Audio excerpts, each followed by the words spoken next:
Vamos a dar un tiempito, pues que terminen de ingresar los demás. Profe, Sí. fíjate que solo cuando yo me sé la respuesta de las preguntas cuando se me traba esta lato. Y No al se final preocupe. ya alguien lo ha contestado y me da cólera. No, pero mire, ve, Ana Sofía, Ajá. aunque alguien haya contestado, usted siempre participe y usted diga la respuesta también, no hay problema. O sea, si otro la dijo, usted puede decirla también de otra manera, no hay ningún problema. O sea, En otras palabras, así decirlo. como usted, exacto, lo importante es que usted dé su opinión y participe. Recuerde Ah, que ok. es para que ustedes participen, pues.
Bueno, vamos a continuar porque el tiempo apremia y tenemos pues que ir avanzando.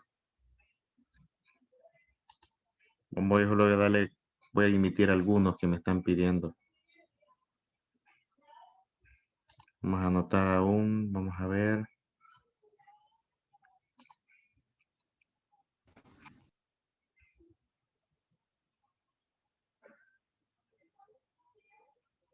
Muy bien.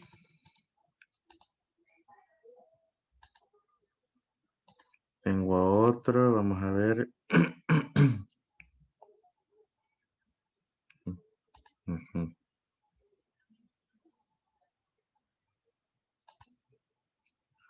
Muy bien, entonces creo que pues bueno, los que me han respondido pues lo han hecho muy bien. Francamente pues que pues estoy contento con eso, con ese aspecto. Muy bien. Eh, ya teniendo claro, jóvenes, teniendo claro ya esa, esa cuestioncita al inicio, creo pues de que ya podemos ver o podemos entrar ya a otro suceso y que sucedió estando vigente lo que fue el segundo triunvirato. Hola, profe, ya entré. Sí, ya lo noté ya ahorita. Vamos a ver Astrid y Kevin.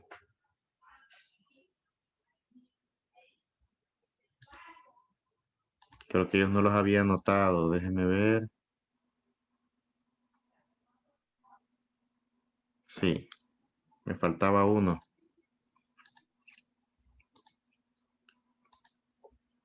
Entonces vamos a Profe, entrar. a mí me anotó. Sí, Kevin, ¿verdad? Jorge Cáceres. Está anotado ya. Ok. Partiendo ya, partiendo ya de que ya vimos cómo estaba esto. Ah, solamente para terminar de completar la idea con lo que es esta familia poderosa. Pues esta familia poderosa se le conocía como el clan o la familia Aycinena. Así es el apellido, es un apellido. Vamos a ver, Natalia, es un apellido. Y esta gente tenía un enorme poder en Centroamérica. Y cuando Valle, por ejemplo, había promulgado estas medidas relacionadas con lo del tabaco también, habían comenzado a generar malestar. Recordemos de que lo que era esta familia poderosa eran pues de la misma línea de pensamiento ideológico, es decir, del mismo partido político en el que también militaba José Cecilio del Valle. Entonces ellos eran, como quien dice, eran pues contemporáneos, eran colegas. Sin embargo, cuando ya la parte económica entra en juego, ahí es donde se comienzan a verse pues cuáles son las intenciones. Y en este caso, le comienzan a hacerle a José Cecilio del Valle pues las primeras zancadillas. Y las primeras zancadillas que le hacen era bloqueándole lo que eran pues las propuestas que él había ayudado a construir siendo miembro de lo que era la Junta de Gobierno en lo que era el segundo triunvirato de las Provincias Unidas de Centroamérica. Entonces, eso fue un obstáculo y esa enemistad quedó marcada porque ya esta familia ya no iba a pensar brindarle ningún tipo de apoyo. O sea, lo dejan solo a él. Muy bien. Creo que esa partecita creo que ya quedó clara. Pues bien, continuando en esta junta de gobierno, se hace ya prácticamente pues habían hecho las reformas necesarias, habían organizado lo que era el Estado. Por consiguiente, ya, por ejemplo, Centroamérica estaba lista para poder convocar a elecciones populares. Es decir, para poder hacer su primer proceso electoral. Recordemos que este proceso electoral era necesario porque se tenía que elegir al primer presidente de Centroamérica, pero por medio de voto popular. Es decir, el primer presidente elegido electoralmente. Algo en lo que no deben de confundirse, jóvenes. Si yo les preguntase en el examen, el primer triunvirato de Centroamérica fue elegido por medio de voto electoral o electoralmente. No lo fue, sino que por el Congreso de la Exactamente. Esta Junta de Gobierno fue nombrada por el Congreso, no fue elegida por medio de voto popular. Entonces, acuérdense de eso cuando yo les escriba en el examen. ¿Ok? Entonces, tanto el primer triunvirato como el segundo triunvirato fueron juntas de gobierno puestas por el Congreso. ¿Ok? Que quede bien definido eso. Ahora, una vez de que ya estaba todo, se tenían las condiciones idóneas en Centroamérica, entonces se convoca el primer proceso electoral. Y en ese proceso electoral, jóvenes, se postulan dos candidatos para pelear por la presidencia de Centroamérica. José Cecilio del Valle y Manuel José Arce. Ahora, José Cecilio del Valle era una persona, era un estadista, una persona muy estudiada. Y él sabía de que solamente pues siendo presidente de Centroamérica iba a lograr también continuar con las medidas que había iniciado en lo que era el segundo triunvirato, que era la Junta de Gobierno que él integraba. Entonces, hay otra cuestión también, jóvenes. Valle había sido la persona que había fundado el partido político con el cual se le conocían como los gaussianos. Ese era el nombre del partido político. Nahum Marquina accedió, vamos a admitirlo. Voy a ver si lo tengo anotado en la lista. Sí, lo tenemos anotado. Entonces él decide aventarse a participar y ver si era elegido. Recordemos que Manuel José Arce era de El Salvador y él era de la línea de lo que era la línea liberal, es decir, el Partido Liberal. Y mientras que José Cecilio del Valle era por parte del Partido Conservador. Estas eran las dos fuerzas políticas que estaban peleando la presidencia. José Cecilio del Valle, recordemos el problema que hubo con la familia Aycinena. La familia Aycinena era una familia que tenía mucho poder. Y la familia Aycinena le da la espalda a José Cecilio del Valle. producto ya del hecho de que habían estado inconformes con las medidas que él había aplicado. Y esta traición que le hacen a Valle se refleja cuando dan a conocer los resultados. Valle obtiene el 70% de los votos, más del 70% de los votos, mientras que Manuel José Arce obtiene apenas, a duras penas, el 30%. Es decir, que el ganador por mayoría popular había sido José Cecilio del Valle. Pero ¿qué fue lo que pasó? Vino el Congreso, o vino la Asamblea Constituyente, perdón, y la Asamblea Constituyente dijo, no, el ganador es Manuel José Arce. Él va a ser la persona, le niegan la victoria a José Cecilio del Valle.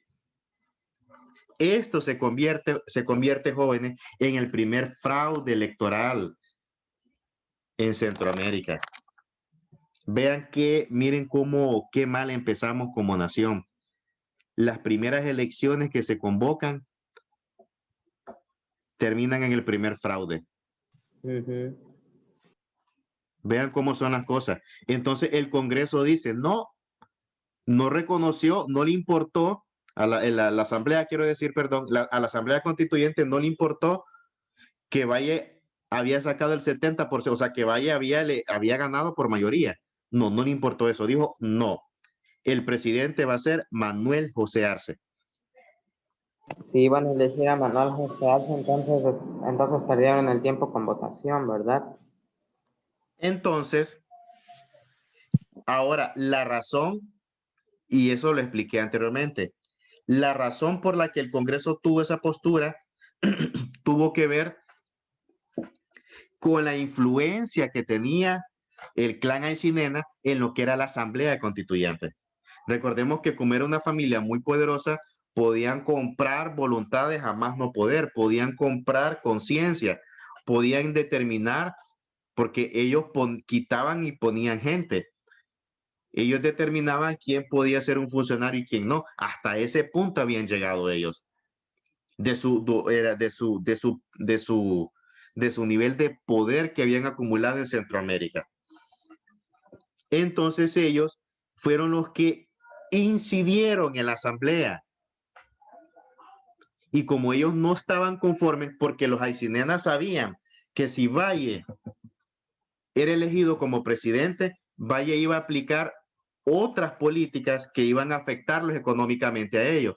Por consiguiente, ellos tomaron la decisión entonces de decir, no nos conviene que Valle quede como presidente. Tenemos que hacer algo. Entonces, utilizan a Manuel José Arce. Manuel José Arce se convirtió en el tonto útil que utilizaron los conservadores para sus fines. Y vean también hasta dónde llegan las cosas. El hecho de Manuel José Arce de prestarse para esas cosas.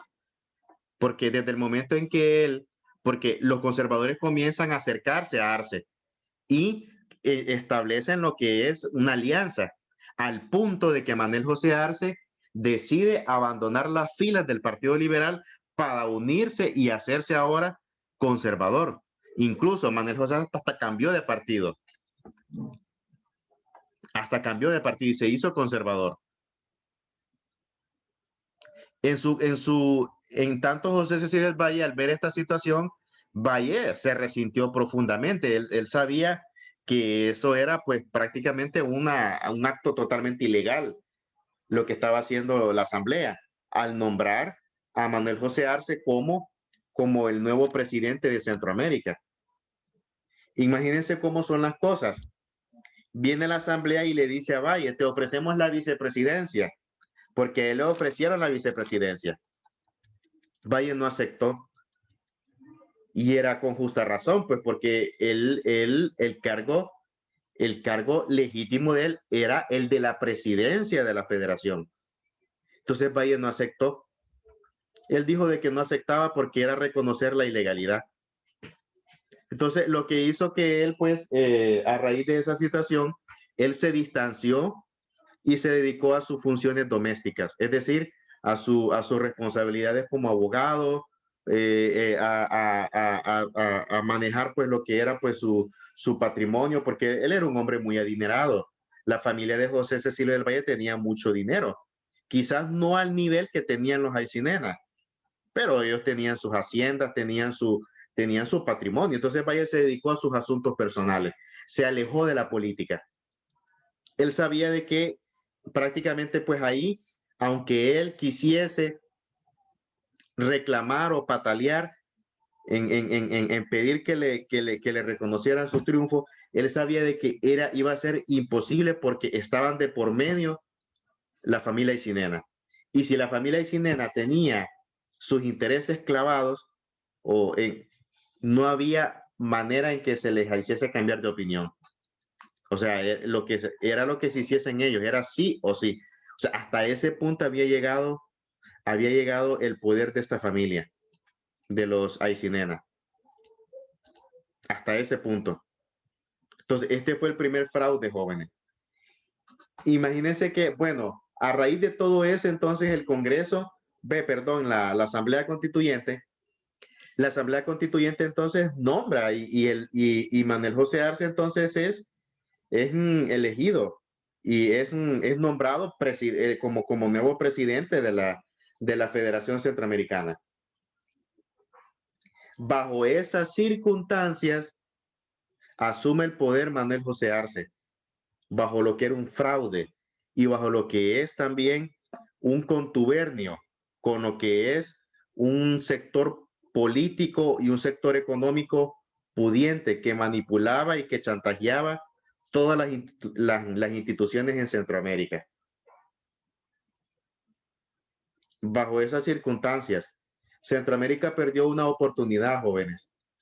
Quizás si, por ejemplo, se hubiesen hecho las cosas tal y como lo indica la ley, y en el caso que José Cecilio del Valle hubiese asumido el cargo de presidente de la federación, pues él hubiese promovido muchas cosas.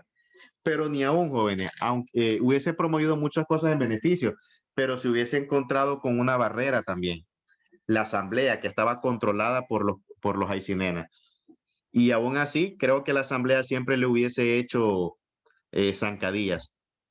Recordemos que cuando cualquier medida que se debe de aplicar, siempre tiene que irse y tiene que aprobarse por la asamblea o por el Congreso. En ese momento, la que estaba vigente era la asamblea constituyente. ¿Quedamos claros con esta parte, jóvenes? Sí, profe. Bueno, me alegra. Me alegra. Entonces, a partir de ese momento, Arce ya entonces asume como presidente de la federación. Él fue prácticamente el primer presidente vía electoral, pero en este caso ya no sería vía electoral, sino que vía fraude prácticamente, que asume como gobernante de Centroamérica, de toda Centroamérica. Ahora, hay otra cuestión también, muchachos. Esta acción también comenzó a generar ya divisiones iniciales. En el caso, por ejemplo, por parte de los liberales pues habían visto una traición lo que había hecho Manuel José Arce. Eso lo vieron como una traición. Y prácticamente pues Manuel José Arce prestarse, obviamente pues que hay una cuestión también que hay que ver, no hay almuerzo gratis. Entonces me imagino que pudo haber aquí algún tipo de incentivos económicos para convencer al hombre de tomar el cargo. Y obviamente también pues el Manuel José Arce era muy ambicioso. Arce era un hombre que tenía ambiciones de poder. Y cuando se le presenta la oportunidad a él, pues él felizmente la acepta, pues. O sea, él sabía que a partir de ese momento también, jóvenes, se comienza a vivir una nueva etapa en Centroamérica. Lamentablemente esa etapa fue negativa porque teníamos un presidente corrupto e ilegal que había sido nombrado por la Asamblea. Ahora, en El Salvador es tomado como héroe. En El Salvador lo tienen como héroe a él. Hasta es un prócer, ¿sabían? Manuel José Arce.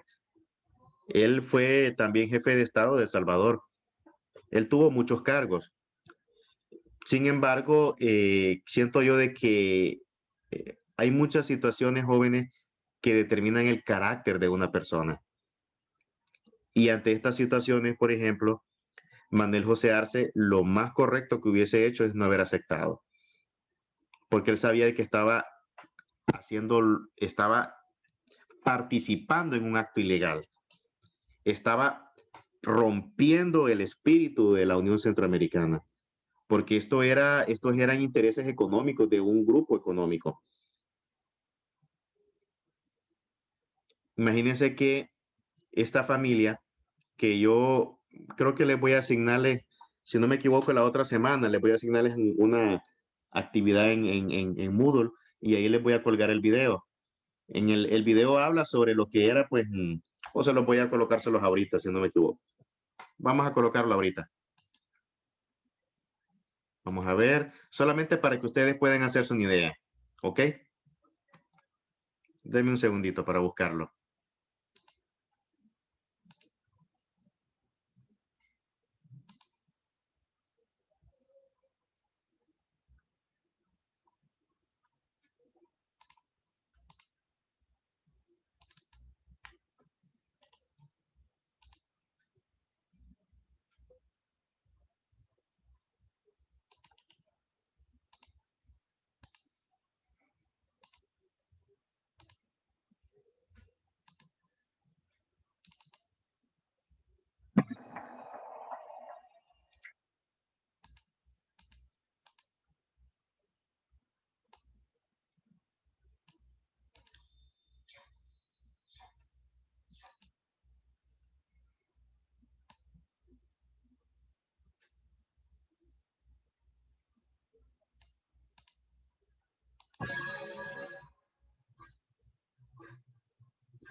Aquí lo tengo ya.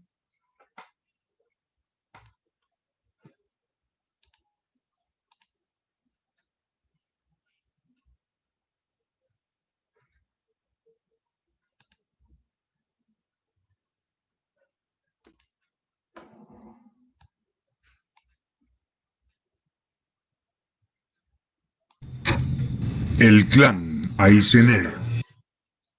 Pueden escucharlo bien, ¿verdad? Sí, profesor, escucha bien. Sí, profe, te escucha bien. Voy a apagar mi micrófono para que no haya eco.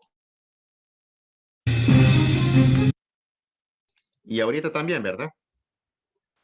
Sí, Sí, sí, se escucha. Sí, profe. Sí, se escucha. Presten atención, escuchen bien para que de esa manera pues lo puedan asimilar bien. En 1749, proveniente del norte de España, del Reino de Navarra, llega al virreinato de Nueva España Juan Fermín de Aycenena. De familia pobre, el joven ambicioso viajó a probar suerte a la Nueva España. El joven Fermín se dirigió a la Ciudad de México y luego se encaminó a Oaxaca, precisamente a casa del primo Pedro de Origoyen, un exitoso comerciante de la zona. Origoyen le ayudó a encarrilarse como empresario de herrería y poco después Fermín logra hacerse dueño de un gran patache cargado de mulas, el cual utilizaría para transportar mercancía de la costa hacia el interior del país. De esta manera, tuvo gran éxito en los negocios, pero disgustado por unas reformas del virrey de la Nueva España, vendió su negocio y emigró a la Capitanía General de Guatemala en el año de 1754. En ese mismo año, contrae matrimonio con Ana María Carrillo y Gálvez, la cual pertenecía a una de las redes familiares más poderosas del reino. Los padres de Ana María eran criollos. Su padre, Pedro Carrillo y Barón, y su madre, Manuela de Gálvez y Barón, eran primos hermanos entre sí. Estos provenían de poderosas familias de comerciantes y funcionarios, quienes aportaron a Aycenena una dote de más de 178,000 pesos, Profe, ya casi no lo una suma escucho. muy considerable para la época. Ya no se En escucha. poco tiempo, Aysenena invierte su dinero. Ya no escuchan ya. Pues yo No, no. yo sí lo Sí, escucho. profe. Yo lo escucho. Yo sí lo pero- escucho, profe. Pregunto, ¿quiénes no escuchan? Vamos a ver. Yo, profe. Pero ha de ser su audio, hijo. Póngale o ingrese o entre, porque todos lo escuchan. Y aquí yo tengo habilitado todo, compartir sonido. Ok. Corrobore ahí en la configuración, hijo, de su teléfono. Muy considerable para la época. En poco tiempo, Aysenena invierte su dinero en la compra de tierras en las provincias de Guatemala y El Salvador, logrando hacerse dueño de haciendas que utilizó para la cría de ganado y la siembra, cosechando jiquilite y añil, plantas de color rojo y azul profundo, utilizados como colorantes en prendas de vestir. Para ese tiempo, las siembras de estas plantas era un negocio tan lucrativo que llegó a ser la principal fuente de ingresos del clan. También era importador de frutos de ultramar y desempeñó una sucesión de cargos públicos en la Capitanía General de Guatemala, entre ellos teniente, capitán, administrador de la renta de aguardiente, administrador de las alcabalas o impuestos aplicados al comercio y alcalde primero. De esta manera logró que su fortuna creciese exponencialmente al nivel de poder crear una entidad bancaria en la ciudad de Guatemala. Controlando todos estos cargos, rápidamente Juan Fermín de Aysenena contó con un poder económico, social y político inmensurable, poder que aprovecharán muy bien sus parientes sucesores. Luego de los terremotos de Santa Marta y su participación en la construcción de la nueva capital en la Nueva Guatemala de la Asunción, la corona española decidió reconocer las contribuciones de Aysenena otorgándole el título de marqués, único título mobiliario que se otorgaba en Centroamérica. Pero la corona española tenía otro motivo de peso. Quería fortalecer la lealtad del clan para contrarrestar el ejemplo revolucionario dado por las 13 colonias inglesas en la costa este de América del Norte. Antes de su muerte en 1796, Juan Fermín de Aysenena da instrucciones extremadamente específicas de cómo manejar su legado. Y bajo esas condiciones hereda todos sus bienes y títulos a su hijo primogénito Vicente de Aysenena, segundo marqués del Reino de Guatemala. Durante los siguientes 12 años, Vicente de Aysenena siguió al pie de la letra las instrucciones de su padre Fermín. El imperio económico de los Aysenena crecía vertiginosamente al manejar el monopolio comercial de la Capitanía General de Guatemala, el cual estaba conformado por Chiapas, Guatemala, Honduras, Salvador, Nicaragua y Costa Rica. Los Aysenena dominaban el comercio del sistema colonial vorazmente, abusando de los agricultores y los mineros. Adelantaban bienes y efectivo, con el propósito de garantizarse la compra de añil y de plata a precios sumamente bajos. A través de su firma comercial, la Casa Aysenena, con el derecho otorgado por las autoridades que eran conformadas por muchos de sus descendientes, obtuvo el permiso para explotar exclusivamente todo tipo de comercio en la región. Los Aysenena fueron banqueros, prestamistas, comerciantes mayoristas, importadores no solo de mercancía europea, sino también de Asia.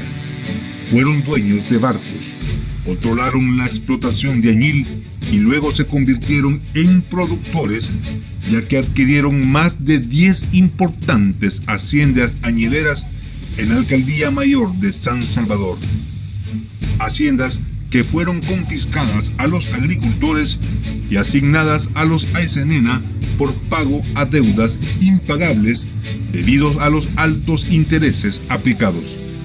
Además, invirtieron sustancialmente en la minería hondureña, obteniendo la posesión directa de unas minas cercanas a Tegucigalpa, Honduras. En resumen, gracias a su fortuna, el clan supo manejar sus influencias y títulos otorgados por la realeza española, aprovechando que la zona era de poco interés para el rey.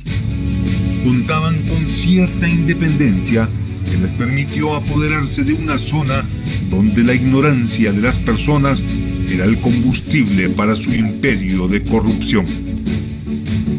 Pero la noticia de la invasión de Francia a España en 1808 le movió el tapete al clan. La caída del rey de España amenazaba peligrosamente su gran imperio de corrupción.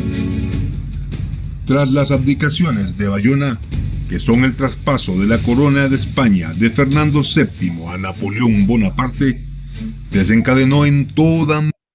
Bien, lo voy a detenerlo hasta aquí, jóvenes.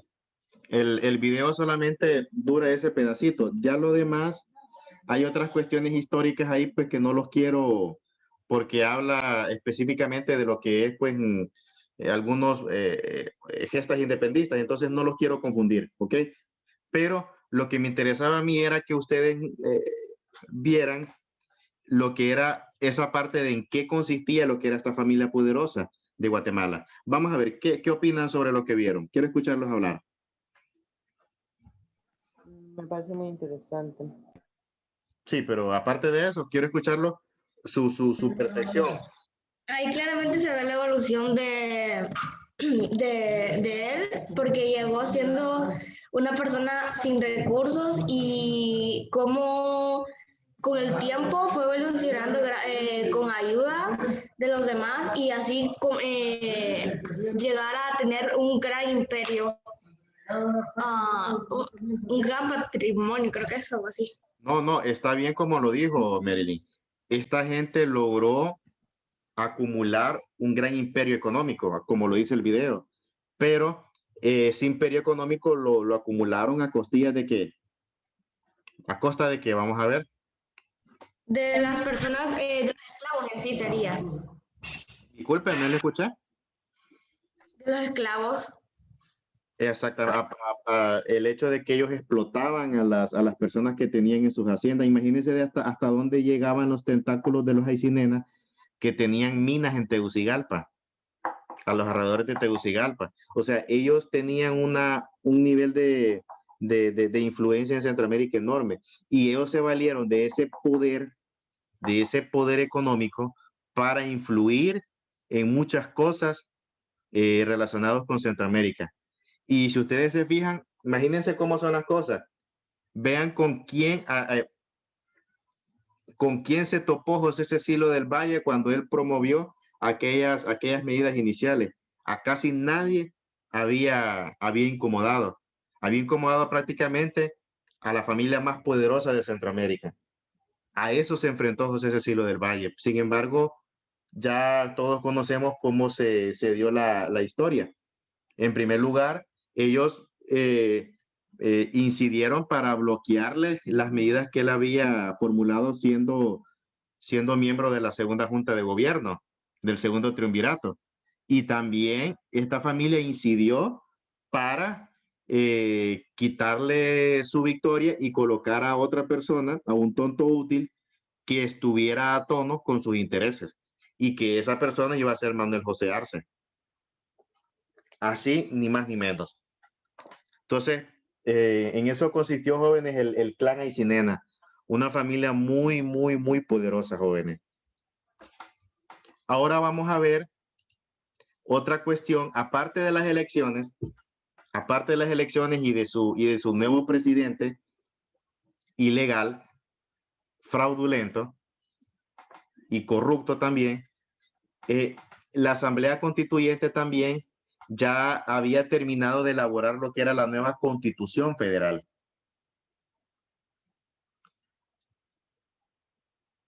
Y veamos lo que dice acá. Como parte del proceso de transición al nuevo sistema de gobierno federativo en Centroamérica, tanto la Asamblea Nacional Constituyente y el gobierno provisional, es decir, en este caso el segundo triunvirato, tenían la misión de estructurar la nueva constitución de la federación.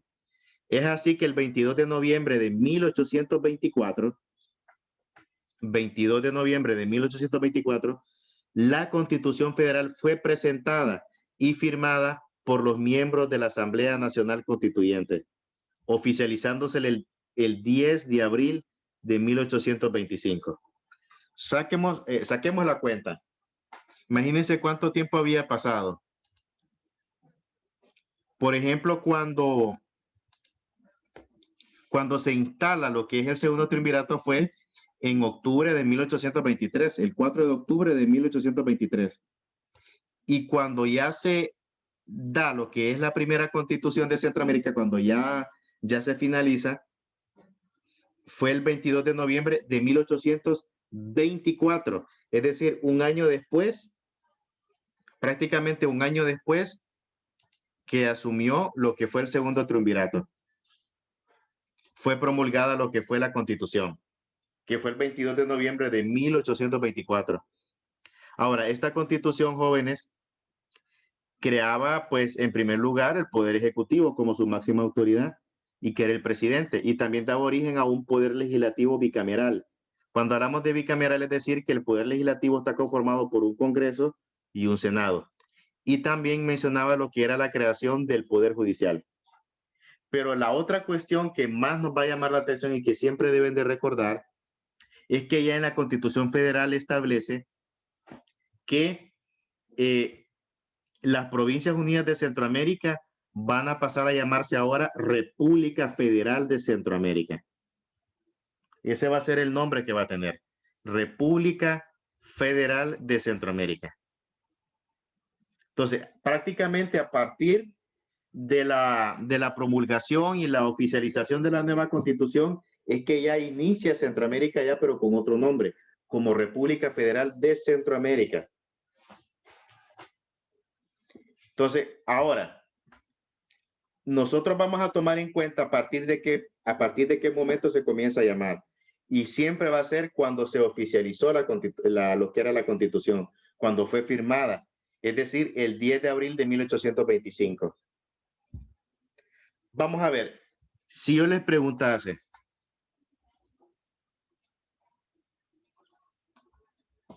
¿a partir de qué momento comienza a llamarse República Federal de Centroamérica?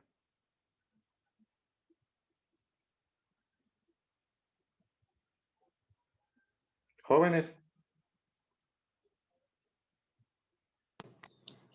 Sí, profe. ¿A partir de qué momento Centroamérica, lo que es lo que es el Estado centroamericano cambia de nombre? ¿A partir de qué momento fue entonces? En el 10 de abril de 1825. Exactamente. Y en ese día, ¿qué fue lo que pasó?